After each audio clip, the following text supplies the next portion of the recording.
Bickley and Marana Mornings. Arizona Sports. The local sports leader. Bickley Blast. The Suns are the worst kind of failure. They are half effort and zero heart. They are jaded and aloof. Their great players refuse to be leaders, instead preferring to roll their eyes at their overwhelmed head coach. In a league that rewards cohesion and connectivity and sincerity, the Suns have built a wafer-thin culture of players who either shirk or deflect accountability. So yes, you must blame Frank Vogel, and you must fire Frank Vogel. There really is no other path forward, but the big three all have blood on their hands. Devin Booker acts like he's above this collapse when he should have been the one demanding more from everybody, informing everyone else that he is the culture, that this is his team, this is his city, and this garbage will not be tolerated. Now, Kevin Durant, reportedly unhappy with how the Suns used him, and guess what? Suns aren't exactly tickled with him either. Katie is lucky there is not a plus-minus rating for overall effect on team culture. And Bradley Beal arguing with the coach in Game 2, slapping his hand away in Game 4, and saving his very worst for last. I guess $50 million a year doesn't get you what it used to get you. What a disaster. What a disgrace. It wasn't that long ago that Suns in 4 was our rallying cry in the Valley, but after Sunday night, it was sunset in 4, as in 1, 2, 3, Cabo! So, championship or bust, at the very least, the Suns can say they checked one of those boxes. All right, today's Bickley Blast brought to you by my great friends at Chapman BMW, who make luxury attainable. Find them online at chapmanbmw.com. You spoke to a little bit of it. I think we gelled and played some really good basketball down the stretch. Getting the playoff spot in this, bloodbath of a Western Conference was a positive. In light of the injuries and, roster experimentation early in the season when we're looking at, which minimum guys fit for our group. But, ultimately, we played some really good basketball down the stretch. We just ran into a team that's playing better than us right now. That's Frank Vogel on why the team wasn't able to click this season. Man, remember having the discussions during the season about what would define a successful year for the Phoenix Suns? And I never really got off the anything less than a championship. You could have swayed me, hey, Western Conference Finals appearance after everything this team went through would have been a nice consolation. Would have been something to get behind. We never considered the possibility of a first-round exit without winning a game. No.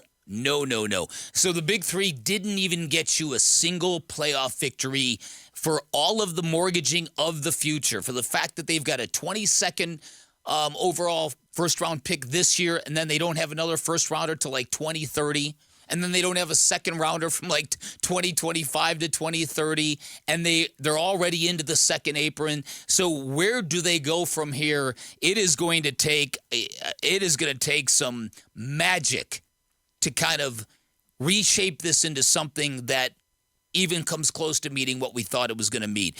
And as we talked about earlier, it didn't take long for The Athletic to post a story with a lot of details, and I'll bet you this is just getting started, Vinny. And The Athletic story basically says that after that home loss to the Clippers, the 35-4 game, that Frank Vogel was heard screaming at the basketball team, and the effect of it was, inside the reports are that it was viewed as clownish, as a desperate move from a coach who had never tried to be that assertive or authoritative in the past, and now suddenly is trying to be something he's not. Like late career Cliff Kingsbury.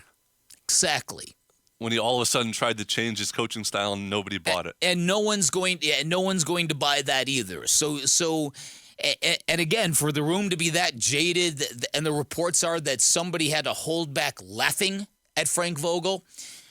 We have heard stories of a midseason dressing down from a player who wasn't even active, getting into this team for showing so little passion. We've seen any number of games where Kevin Durant's been disengaged from the huddle. Game 3 on Friday night, Frank Vogel was in the midst of talking to the team. They were all sitting on the bench. Book got up and just walked right out of the huddle. And then the stuff with Bradley Beal last night, that looked really weird. Maybe he didn't mean to be that dismissive of a head coach who's putting out his hand to, dap him up a little bit, but it sure looked bad. Yeah, and I'll go back to that, and I think that bleeds into what Bradley Beal was feeling last night, and he was in his feelings last night from the beginning. Well said. From the beginning of the game, things were not going his way. He was frustrated, and you didn't have to wonder about whether or not he was frustrated because he was wearing it. He let you know. He was absolutely wearing it the whole game. There was a point where he got a foul and was going to the bench, and I thought the Suns were going to get a delay of game because he was just he was just moping off the court. Yeah. And it took him forever to get to the bench, and you're like, okay, you're not a second-year dude in your first playoff game. Right. You've been around the block. Right. You were the guy that was rallying this group at the end of the year. That was the guy who rekindled the flame of the fan base in the last 2 games of the year, not by only playing the way that he played, by saying what he said. It's time. I'm hyped as hell. It's playoff time. Let's go. We want to win a championship. Mm-hmm. And that's what you put out there in an elimination game? I've never been swept before. Damn sure not going to happen now. Find a way when your shot's not falling and you've missed a second dunk in the span of 3 games, find some other way to contribute. But not with that body language. Yeah, but then he just let it fester. I mean, know. that fourth quarter, and I'm not pinning the loss on Bradley Beal by any stretch. No. But that fourth quarter was nightmarish. It was terrible. I looked at the stat line afterwards, and I saw 6 turnovers, 6 fouls. I halfway expected to see 6 points because he had the game from hell, honestly. That's funny. That's pretty good. That's pretty good. Yeah, this is going to be a long off season for this basketball team, and it started very, very early. Yeah. I got to it's too long to play right now. I was going to play Frank Vogel's overall assessment of the series. I can assess it in a couple of seconds.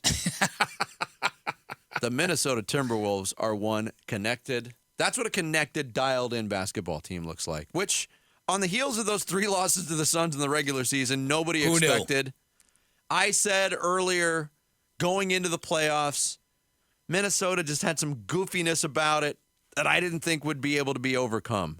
And I don't know if what we just saw over these 4 games, I don't know if it was a product of Minnesota being that good, the Suns being that little of a roadblock to a series win, or if it's somewhere in the middle.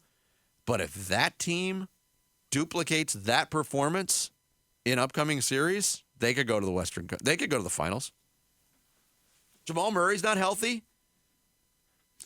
Yeah, listen, they can beat Denver. Yeah, I'm not putting it past them, but I don't know how much of it is this Suns team just being exposed in a series format versus the vagrancies of one game. Yeah, whatever happened to Bradley Beal is Anthony Edwards' kryptonite.